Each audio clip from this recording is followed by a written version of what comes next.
Mes parents ont laissé ma fille de 6 ans seule à la maison pendant une semaine, pour partir en vacances de luxe avec les enfants de ma sœur. Nous n'avions pas assez de place pour elle dans la voiture, a dit ma mère. Je n'ai pas crié. J'ai agi. Le lendemain, leurs vies ont commencé à s'effondrer. Je pensais que ce serait une autre semaine tranquille. Ma fille, Lucie, pensait que ce serait la meilleure de toutes. Elle avait à moitié raison. Chaque année, je la déposais chez mes parents pour la semaine chez mamie, et chaque année, tout se passait bien, jusqu'à celle-ci. Si j'avais su ce qui allait arriver, j'aurais laissé le moteur tourner. Lucie comptait les jours depuis un moment, 6 jolies croix sur son calendrier, une pour chaque nuit passée là-bas. Elle avait préparé son propre sac à dos, 2 peluches, une lampe de poche, et exactement 11 crayons de couleur. Mamie dit que je peux dessiner tard, m'a-t-elle annoncé fièrement, comme si veiller après l'heure du coucher était un sport olympique. J'ai souri, en faisant semblant de ne pas avoir le cœur serré. J'avais toujours été mal à l'aise à l'idée de la laisser là-bas. Mes parents aimaient les choses qui paraissaient belles de l'extérieur.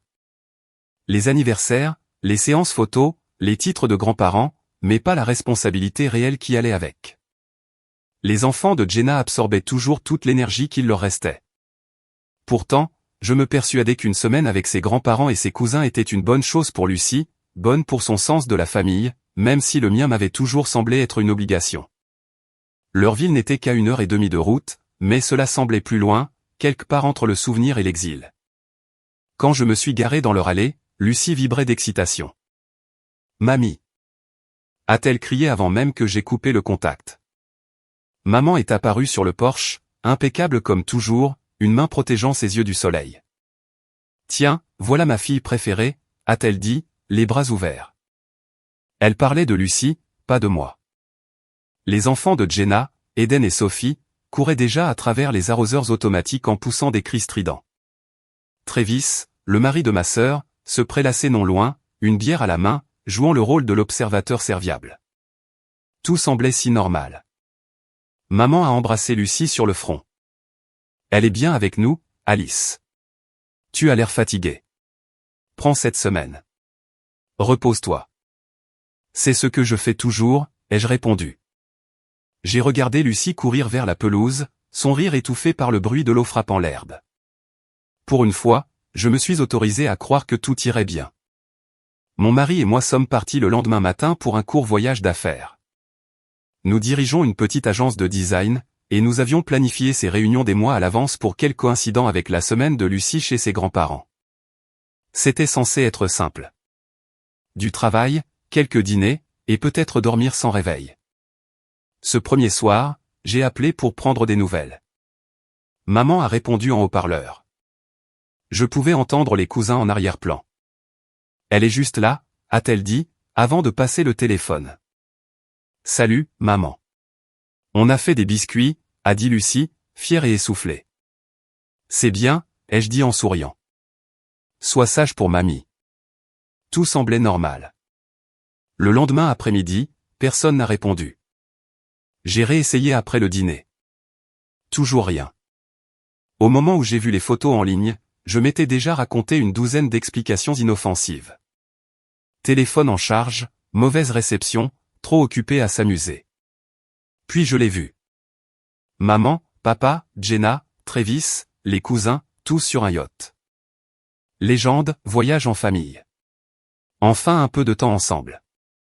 Voyage en famille. J'ai fixé l'écran jusqu'à ce que ma vue se brouille. Lucie n'était sur aucune des photos.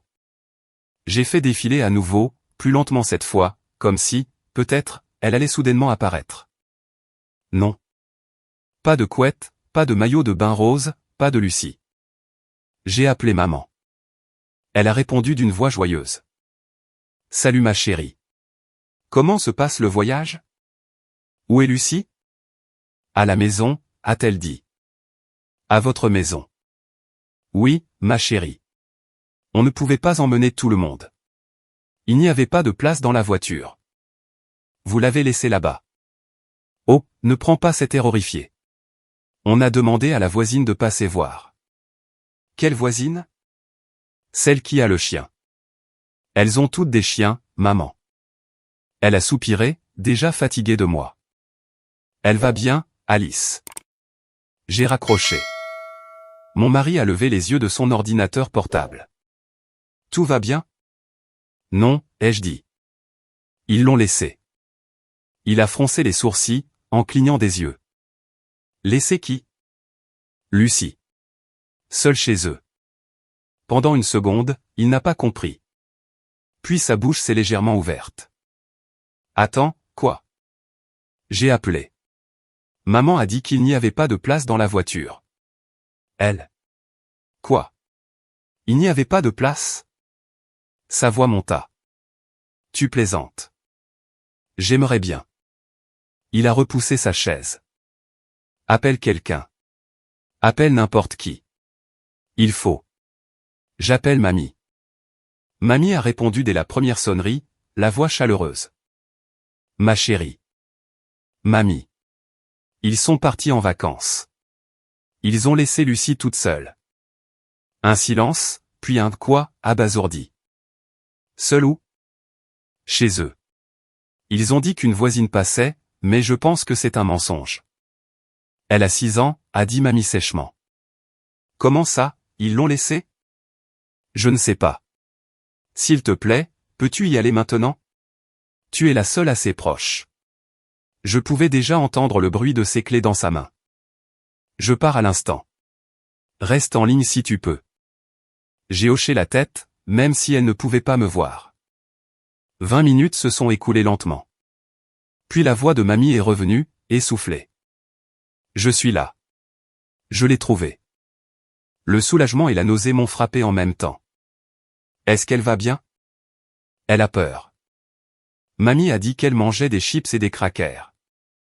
Toutes les lumières sont allumées. Elle a dit qu'elle ne voulait pas que le noir revienne. J'ai mis ma main sur ma bouche. Merci. Je reste avec elle jusqu'à ce que vous arriviez. Le lendemain matin, nous étions dans le premier vol de retour. Nous avons tout laissé tomber. Les réunions, les clients, les délais.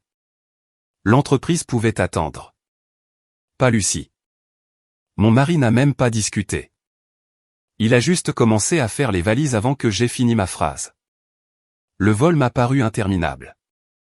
Chaque minute dans les airs était une minute de trop, loin d'elle. Quand nous sommes enfin arrivés chez mes parents, mamie nous a accueillis à la porte. Elle est à l'intérieur.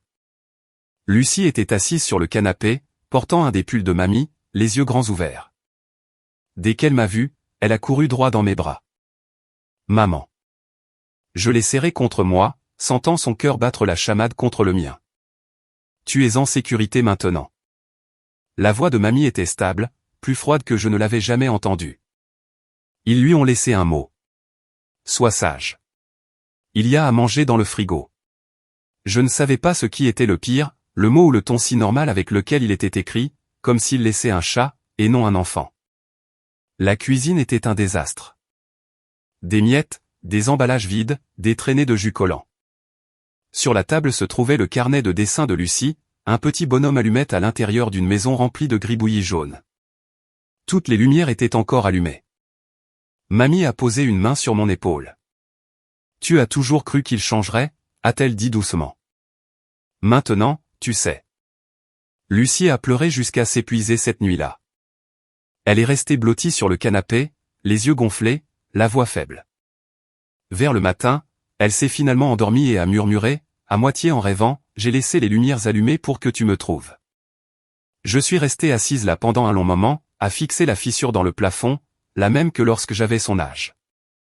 Elle s'était élargie. Peut-être qu'elle avait toujours été là. Et que j'avais simplement arrêté de faire semblant de ne pas la voir. Avant, je pensais que la confiance pouvait être réparée. Maintenant, je sais qu'elle ne fait que le paraître, jusqu'à la prochaine rupture. Après cette semaine, plus rien ne serait jamais pareil. Le lendemain, leurs vies ont commencé à s'effondrer. J'ai une sœur, Jenna. Elle a 2 ans de plus que moi et a toujours été la préférée. C'était la star. Tout le monde le disait. Elle faisait de la danse de compétition, le genre avec des paillettes, des trophées et des juges au sourire trop large. Maman appelait ça son don. Papa disait qu'elle avait un vrai potentiel. Tout dans notre maison tournait autour de ce don. Ses entraînements, ses costumes, son trac.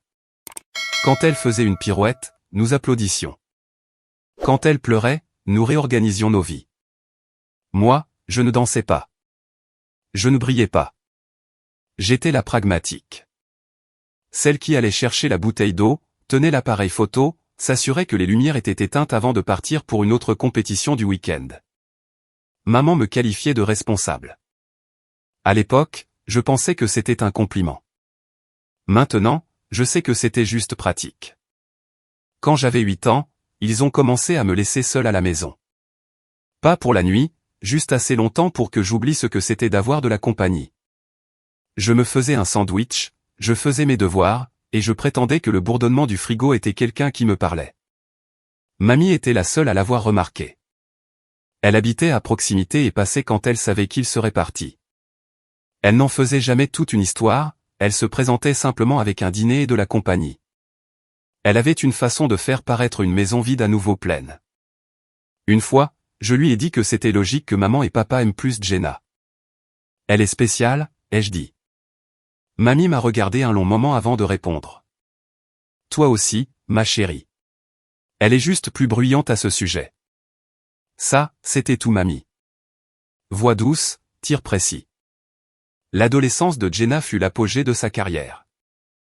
Elle était dans toutes les finales régionales de danse, sur toutes les photos de récital sur papier glacé, souriant comme si sa vie en dépendait. La mienne tournait autour de l'aider à faire ses valises et d'entendre parler de ses victoires après coup.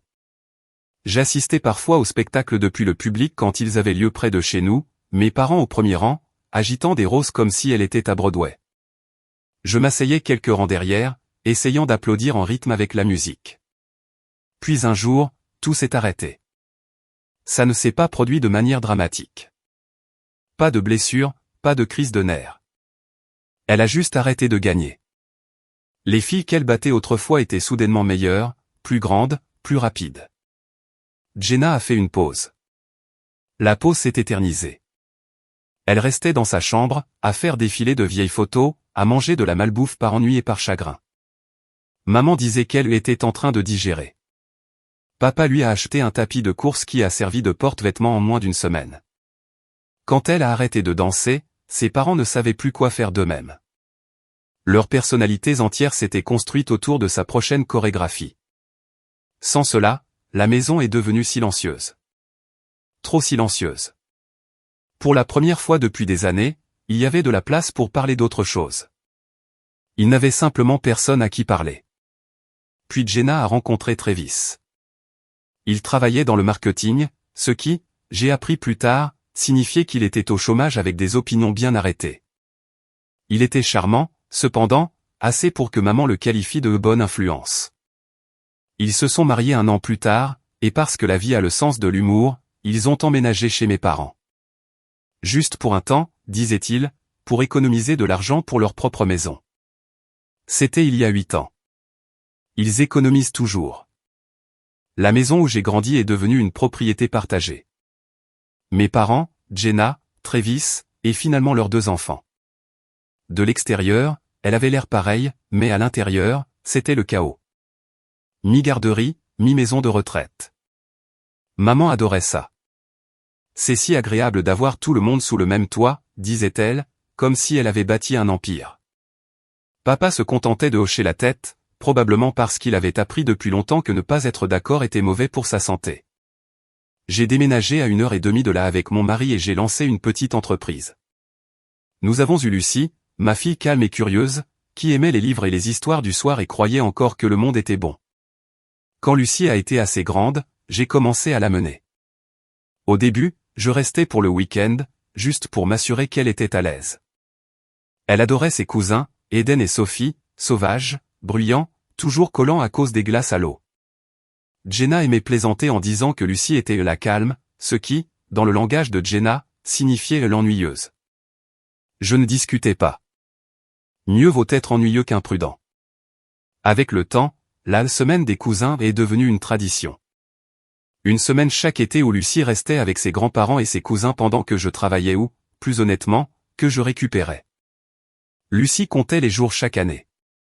Moi, je comptais les façons dont ça pourrait mal tourner et je me disais que ça n'arriverait pas. Maman disait toujours, va t'amuser, Alice.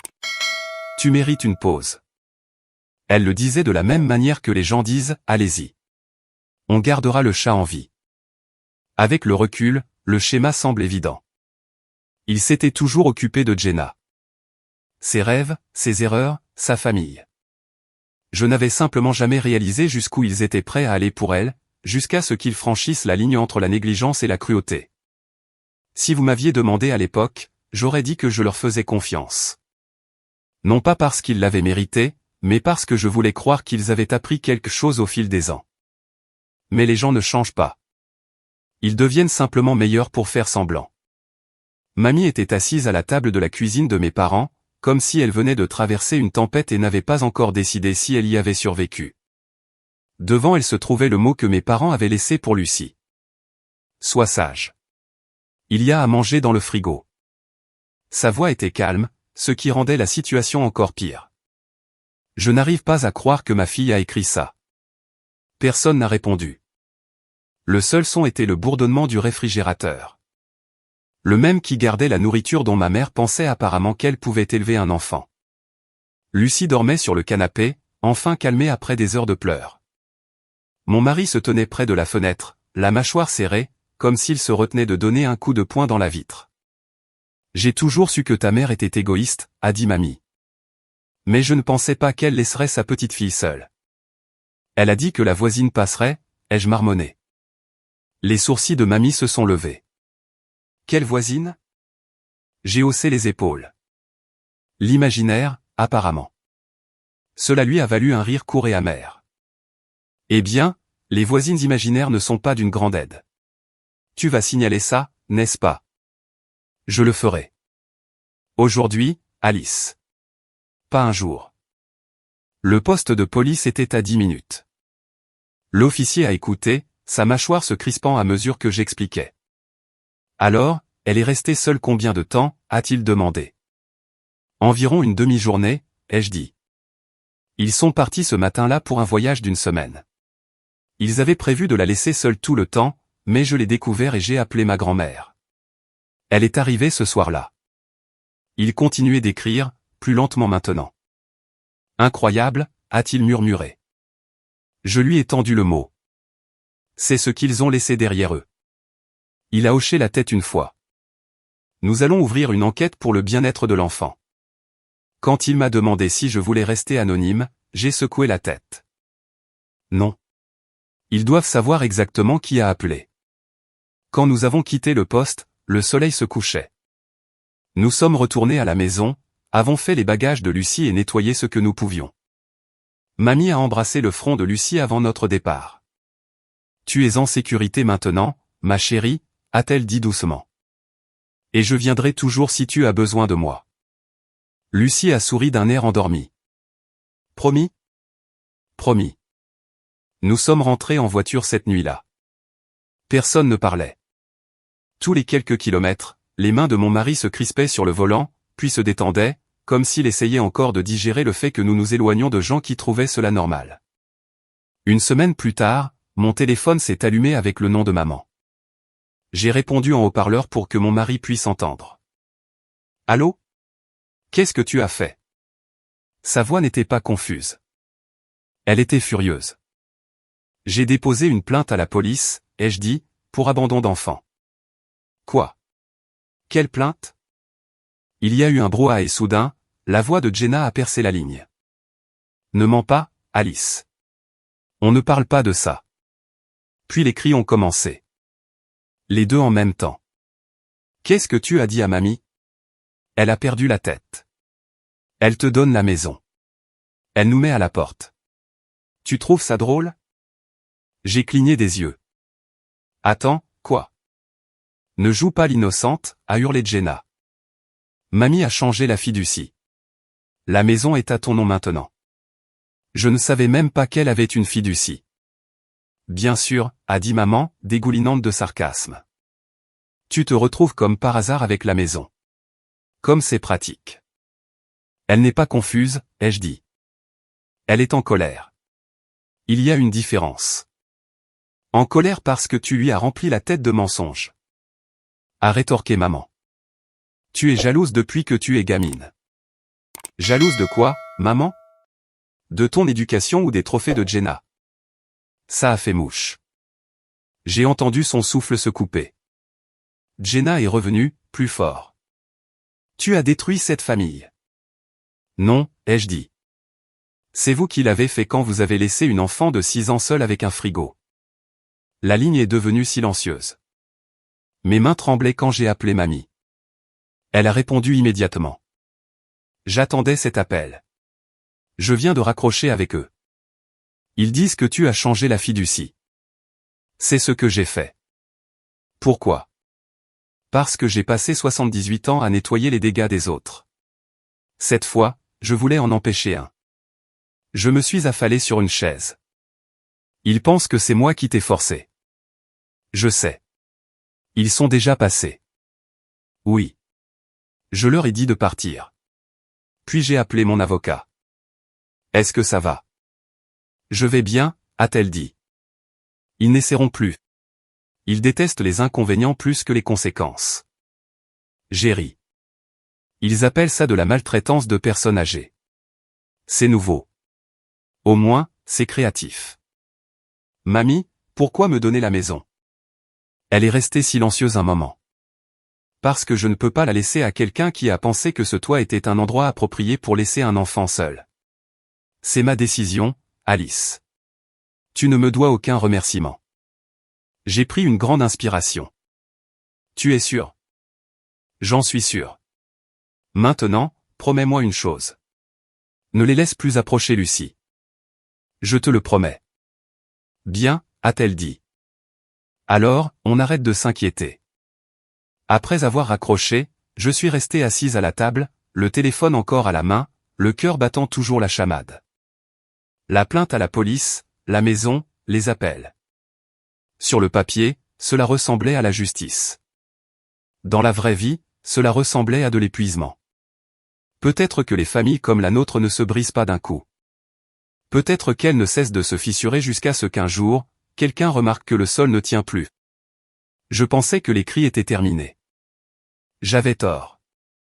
Pendant 3 jours, tout a été calme.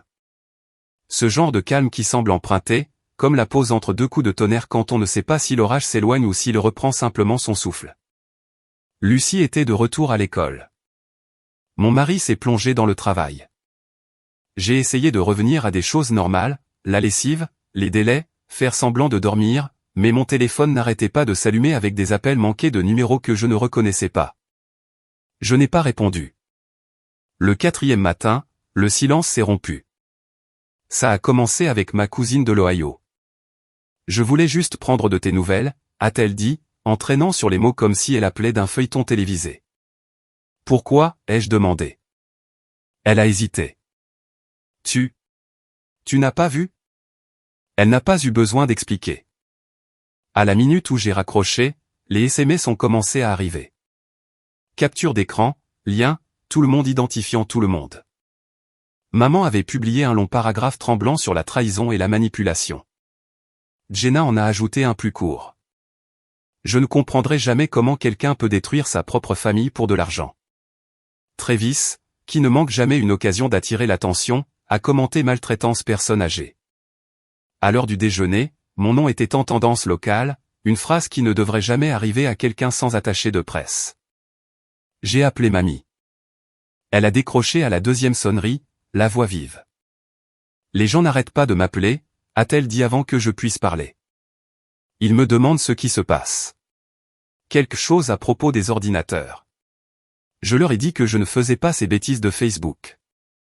Ce ne sont pas des bêtises, ai-je dit. Bon, d'accord, ça l'est. Mais ils mentent sur toi. Bien sûr qu'ils mentent, a-t-elle dit, aussi calme que si nous discutions de la météo. Qu'est-ce qu'ils racontent? Que tu m'as forcé à te donner la maison.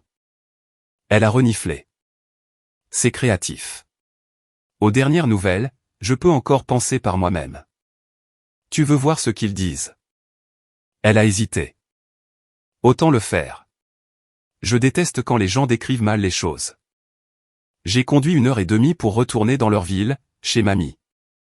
La petite maison où elle vit depuis plus de 30 ans. Elle y a emménagé lorsque mes parents se sont mariés, après avoir donné la grande maison, celle de mon enfance, à ma mère via sa fiducie. Note mémo de passe, a-t-elle dit dès que je suis entré. Au cas où ça tuerait l'ordinateur. Ça ne va pas tuer l'ordinateur. Tu n'en sais rien, a-t-elle rétorqué. Je l'ai installé à la table de la cuisine. Ça sentait le thé et l'air pur, comme toujours chez elle. Elle s'est penchée près de l'écran en plissant les yeux. Mon Dieu. Ils ont utilisé ma photo de mariage. Où ont-ils bien pu trouver ça? Probablement dans l'album sans fin des erreurs familiales de tante Carole. Elle a fait défiler la publication de maman, pleine de soupirs et d'émojis de main en prière. L'essai de Jenna sur la loyauté familiale. Travis faisant son imitation habituelle d'avocat dans les commentaires. La main de mamie a tremblé une fois, puis s'est stabilisée. D'accord, a-t-elle dit. Assez de fiction. Racontons la vérité. Tu ne leur dois rien, ai-je dit. Je me dois une bonne nuit de sommeil, a-t-elle répondu. Montre-moi où taper. Sa publication était courte, nette et tranchante. J'ai modifié mon testament et ma fiducie révocable. Je l'ai fait parce que ma fille et son mari ont laissé leur petite fille de 6 ans seule dans la maison dont je suis propriétaire, pendant qu'ils partaient en vacances. J'ai trouvé l'enfant moi-même ce soir-là. Personne ne m'a trompé. Je ne suis pas confuse. Je suis en colère, et c'en est fini. La grande maison reviendra à Alice, qui se souvient de ce que signifie la famille. Les autres peuvent se trouver un autre toit. Elle a cliqué sur Publier, a fermé l'ordinateur portable comme si elle venait de terminer une réunion et a dit, voilà. Maintenant, ils peuvent ruminer ça. La réaction a été instantanée. En moins d'1 heure, sa publication était partout. Des gens dont je n'avais pas entendu parler depuis 10 ans m'envoyaient des messages du genre « Ta grand-mère est une légende ». Maman a supprimé sa propre publication. Jenna a verrouillé son profil. Travis a tenté de discuter dans les commentaires et s'est fait dévorer tout cru par Internet en quelques minutes. Mamie a observé le déroulement des événements comme quelqu'un qui regarde une partie d'échecs qu'elle a déjà gagnée.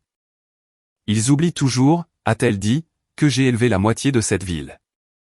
2 jours plus tard, Jenna s'est présentée à la porte avec des fleurs et des lunettes de soleil. Mamie n'a pas ouvert. Elle a regardé par la fenêtre jusqu'à ce que Jenna laisse le bouquet sur le seuil, puis a attendu 1 heure de plus avant de le jeter à la poubelle. Elle a apporté des œillets, m'a dit mamie au téléphone. On ne s'excuse pas avec des œillets. C'est comme dire pardon avec une contravention. Quand mon mari, Lucie et moi avons rendu visite à mamie ce week-end-là, sa petite maison semblait être un monde différent. Paisible, stable, à l'abri du bruit de la ville. Mamie avait fait des biscuits, Lucie était assise par terre en train de dessiner pendant que nous buvions du thé. Ils ont rappelé, a dit mamie nonchalamment.